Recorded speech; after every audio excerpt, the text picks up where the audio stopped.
নমস্কার, আমাদের YouTube channel গালভরা গপ্পে আপনাদেরকে স্বাগত। বাংলা সাহিত্যের বিভিন্ন সময় সাহিত্যিকদের রচনা দিয়ে সাজানো আমাদের এই চ্যানেল। আজ আমাদের নিবেদন লেখক সুকুমার রায়ের লেখা পাগলা দাশুর দুটি গল্প। প্রথম গল্প দাশুর কীর্তি এবং দ্বিতীয় গল্প চীনে পটকা। সব বয়সের শ্রোতার কথা ভেবে গল্পের ভাষা চলিত এবং কিছুটা পরিমার্জন করা হয়েছে। শুনতে থাকুন গল্পগুলি। কেমন লাগলো জানাবেন কমেন্ট করে। ভালো লাগলে লাইক করবেন, শেয়ার করবেন বন্ধুদের সাথে, আর চ্যানেলটা সাবস্ক্রাইব করবার অনুরোধ রইল। নবীন চাঁদ স্কুলে এসে বলল কাল তাকে ডাকাতে ধরেছিল। শুনে স্কুল শুদ্ধ সবাই হাহা করে ছুটে আসলো। ডাকাতে ধরেছিল বলিস কি রে? ডাকাত না তো কি? বিকেল বেলায় সে জ্যোতিলালের বাড়িতে পড়তে গিয়েছিল। সেখান থেকে ফিরবার সময় ডাকাতরা তাকে ধরে তার মাথায় চাঁটি মেরে তার নতুন কেনা শখের পিরানটিতে কাদা জলের পিচকিরি দিয়ে গেল। আবার যাবার সময় বলে গেল, চুপ করে দাঁড়িয়ে থাক, নইলে দড়াম করে তোর মাথা উড়িয়ে দেব। তাই সে ভয় আড়ষ্ট হয়ে রাস্তার ধারে প্রায় 20 মিনিট দাঁড়িয়েছিল। এমন সময় তার বড় মামা এসে তার কান ধরে বাড়িতে নিয়ে বললেন, রাস্তায় সং সেজে ইয়ার কি করা হচ্ছিল? নবীন চাঁদ কাঁদো কাঁদো গলায় বলে ওঠে, আমি কি করব, আমায় ডাকাতে ধরেছিল। শুনে তার মামা প্রকাণ্ড এক চর তুলে বললেন, ফের জ্যাঠামি। নবীন চাঁদ দেখলো মামার সঙ্গে তর্ক করাই বৃথা, কারণ সত্যি সত্যি তাকে যে ডাকাতে ধরেছিল এ কথা বাড়ির কাউকে বিশ্বাস করানো শক্ত। সুতরাং তার মনের দুঃখ এতক্ষণ মনের মধ্যেই চাপা ছিল।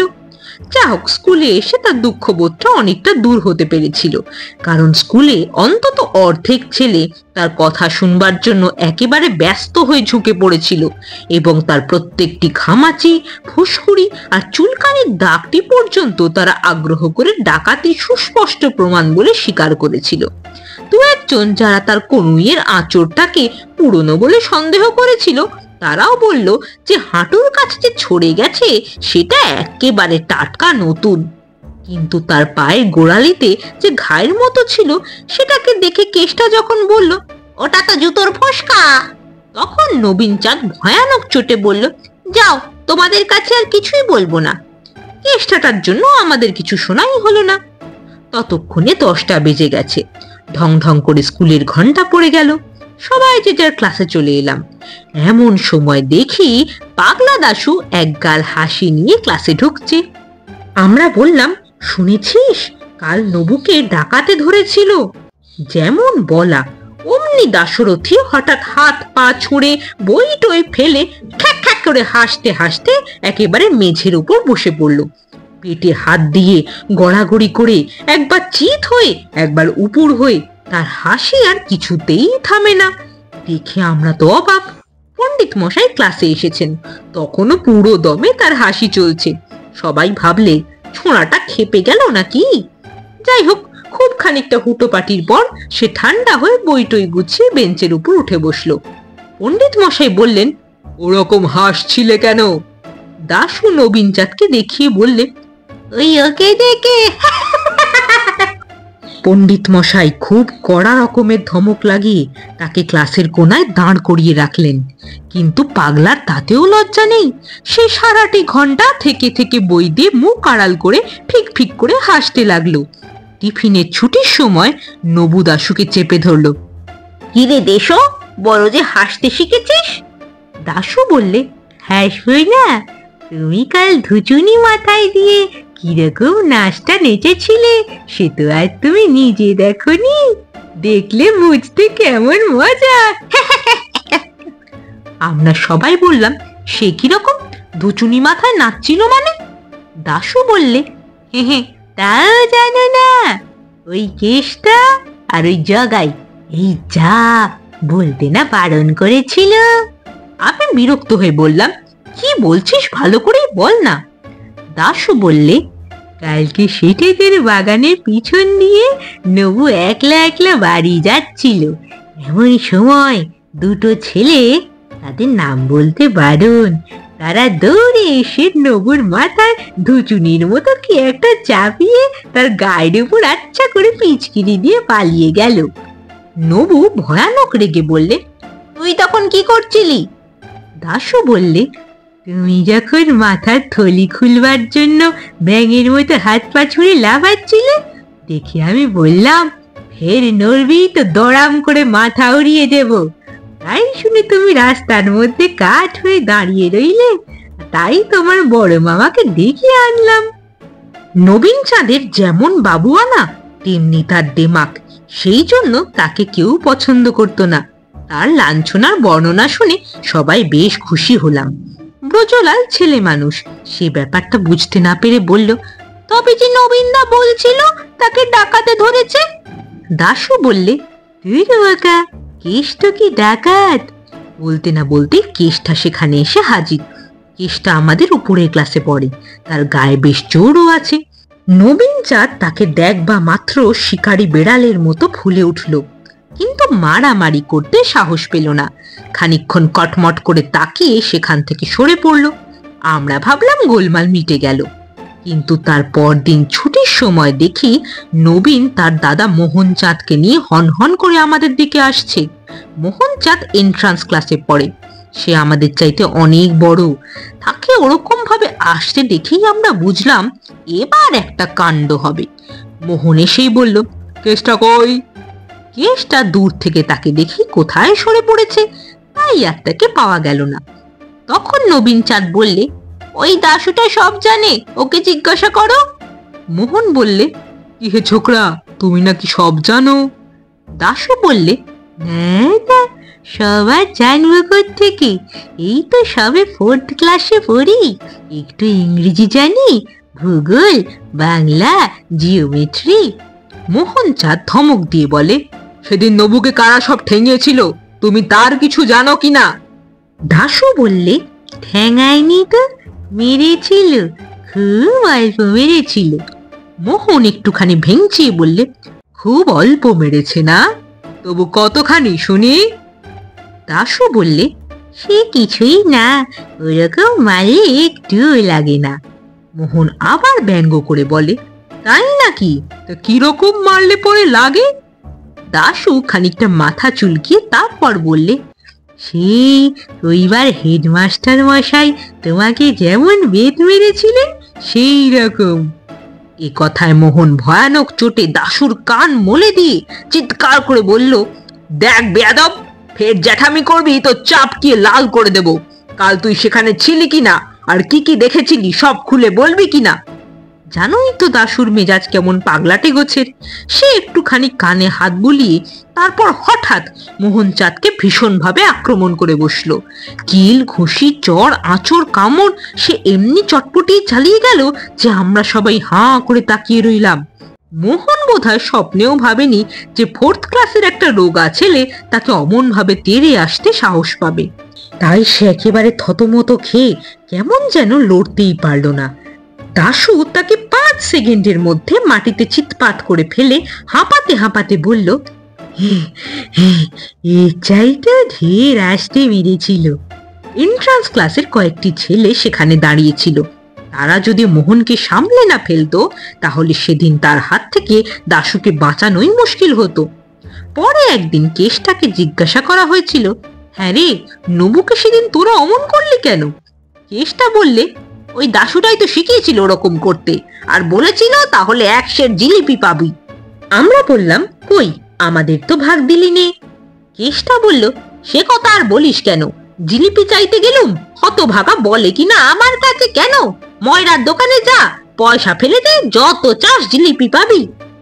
আচ্ছা, দাশু কি সত্যি সত্যি পাগল না কেবল মিচকেমি করে? শুনছিলেন লেখক সুকুমার রায়ের লেখা গল্প দাশুর কীর্তি। শুরু হতে চলেছে এর পরের গল্প চিনে পটকা। শুনতে থাকুন। আমাদের রামপদ তার জন্মদিনে 1 হাঁড়ি মিহিদানা নিয়ে স্কুলে আসলো। টিফিনের ছুটি হওয়া মাত্র আমরা সকলেই মহা উৎসাহে সেগুলো ভাগ করে খেলাম। খেলো না কেবল পাগলা দাশু। পাগলা দাশু যে মিহিদানা খেতে ভালোবাসে না তা নয়, কিন্তু রামপদকে সে একেবারেই পছন্দ করত না। দুজনের মধ্যে প্রায়ই ঝগড়া চলতো। আমরা রামপদকে বললাম, দাশুকে কিছু দে। রামপদ বলল, কিরে দাশু, খাবি নাকি? দেখিস খাবার লোভ হয়ে থাকে তো বল, আর আমার সঙ্গে কোনোদিন লাগতে আসবি নে। তাহলে মিহিদানা পাবি। এমন করে বললে রাগ তো হওয়ারই কথা। কিন্তু দাশু কাউকে কিছু না বলে গম্ভীরভাবে হাত পেতে মিহিদানা নিল। তারপর দারোয়ানের ছাগলটাকে ডেকে সকলের সামনে তাকে সেই মিহিদানা খাওয়ালো।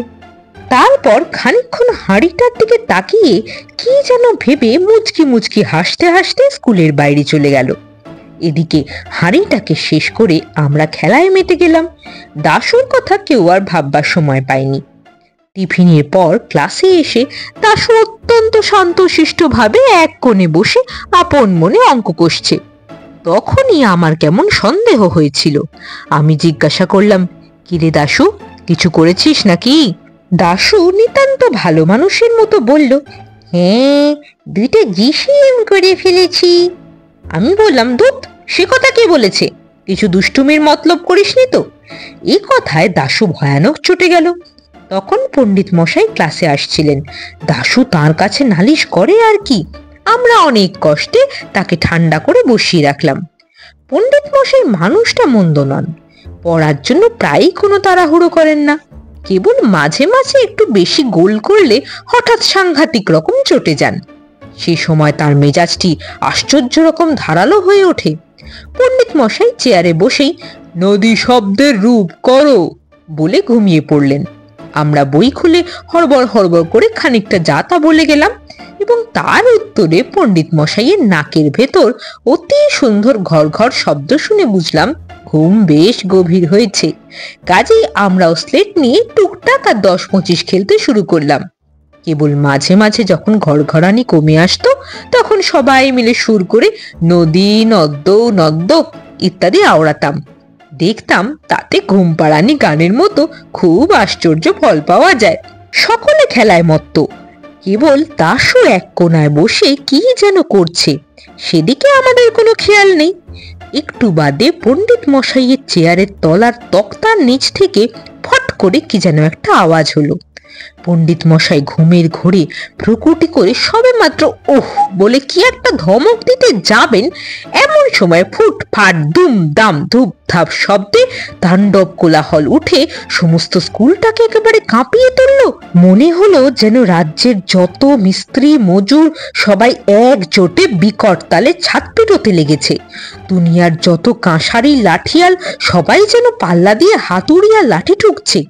খানিকক্ষণ পর্যন্ত আমরা যাকে পড়ার বইয়ে কিংকর্তব্য বিমূঢ় বলে তেমনি হয়ে হাঁ করে রইলাম। পণ্ডিত মশাই একবার মাত্র বিকট শব্দ করে তারপর হঠাৎ হাত পা ছুড়ে এক লাফে টেবিল ডিঙিয়ে একেবারে ক্লাসের মাঝখানে ধরফর করে পড়ে গেলেন। সরকারি কলেজের নবীন পাল বরাবরই হাই জাম্পে ফার্স্ট প্রাইজ পায়, তাকেও আমরা এরকম সাংঘাতিক লাফাতে দেখিনি। পাশের ঘরে নিচের ক্লাসের ছেলেরা চিৎকার করে কড়াকিয়া নামতা ওড়াচ্ছিল, তারাও হঠাৎ ভয়ে আড়ষ্ট হয়ে থেমে গেল। দেখতে দেখতে স্কুলময় হুলুস্থুল পড়ে গেল। দারোয়ানের কুকুরটা পর্যন্ত যার পর নাই ব্যস্ত হয়ে কেউ কেউ শব্দে গোলমালের মাত্রা ভীষণ রকম বাড়িয়ে তুলল। মিনিট 5 ভয়ানক আওয়াজের পর যখন সব ঠান্ডা হয়ে আসলো তখন পণ্ডিত মশাই বললেন, কিসের শব্দ হচ্ছিল দেখো। দারোয়ানজি একটা লম্বা বাঁশ দিয়ে অতি সাবধানে আস্তে আস্তে তক্তার নিচ থেকে একটা হাঁড়ি ঠেলে বার করলো। রামপদর সেই হাঁড়িটা, তখনও তার মুখের কাছে একটুখানি মিহিদানা লেগেছিল। পণ্ডিত মশাই ভয়ানক ভ্রুকুটি করে বললেন, এ হাঁড়িটা কার? রামপদ বলল, আগে আমার। আর যায় কোথা, অমনি 2 কানে 2 পাক। হাঁড়িতে কি রেখেছিলি? রামপদ তখন বুঝতে পারলো যে গোলমালের জন্য সমস্ত দোষ তার ঘাড়ে এসে পড়েছে। সে বেচারা তাড়াতাড়ি বোঝাতে গেল, আগে ওর মধ্যে করে মিহিদানা এনেছিলাম। তারপর মুখের কথা শেষ না হতেই পণ্ডিত মশাই বললেন, তারপর মিহিদানাগুলো চিনে পটকা হয়ে ফুটতে লাগলো না? বলেই ঠাস ঠাস করে 2 চড়। অন্যান্য মাস্টারেরাও ক্লাসে জড়ো হয়েছিলেন, তারাও এক বাক্যে হাঁ করে রুখে আসলেন। আমরা দেখলাম বেগতিক, বিনা দোষে রামপদ বেচারা মার খায় বুঝি। এমন সময় দাশু আমার স্লেটখানা নিয়ে পণ্ডিত মশাইকে দেখিয়ে বলল, এই দেখুন, আপনি যখন ঘুমোচ্ছিলেন তখন ওরা স্লেট নিয়ে খেলা করছিল। এই দেখুন, টুকটাকের ঘর কাটা। স্লেটের ওপর আমার নাম লেখা। পণ্ডিত মশাই আমার উপর প্রচন্ড এক চড় তুলেই হঠাৎ কেমন থতমত খেয়ে গেলেন। তারপর দাশুর দিকে কটমট করে তাকিয়ে বললেন, এই চপরাও, কে বলেছে আমি ঘুমোচ্ছিলাম? দাশু খানিকক্ষণ হাঁ করে বলল, তবে যে আপনার নাক ডাকছিল। পণ্ডিত মশাই তাড়াতাড়ি কথাটা ঘুরিয়ে বললেন, বটে, ওরা সব খেলা করছিল, আর তুমি কি করছিলে? দাশু অম্লান বদনে বলল, আমি পটকায় আগুন দিচ্ছিলাম। শুনেই সকলের চক্ষু স্থির। ছোকরা বলে কি? প্রায় 8 মিনিট খানেক কারো মুখে কোনো কথা নেই। তারপর পণ্ডিত মশাই হঠাৎ একটা হুঙ্কার দিয়ে বললেন, কেন পটকায় আগুন দিচ্ছিলে?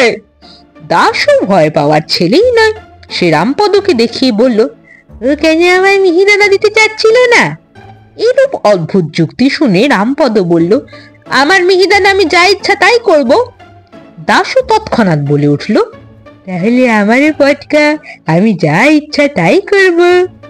এরকম পাগলের সঙ্গে তর্ক করা চলে না। কাজেই মাস্টারেরা কিছু কিছু ধমক ধামক দিয়ে যে যার ক্লাসে চলে গেলেন। সে পাগলা বলে তার কোনো শাস্তি হলো না।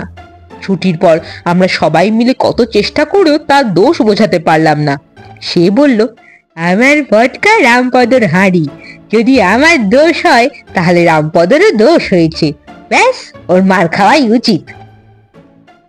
শুনছিলেন লেখক সুকুমার রায়ের লেখা পাগলা দাশুর দুটি গল্প, দাশুর কীর্তি এবং চিনে পটকা। কেমন লাগলো গল্পগুলি জানাবেন কমেন্ট করে। ভালো লাগলে লাইক করবেন, শেয়ার করবেন বন্ধুদের সাথে, আর চ্যানেলটা সাবস্ক্রাইব করতে ভুলবেন না।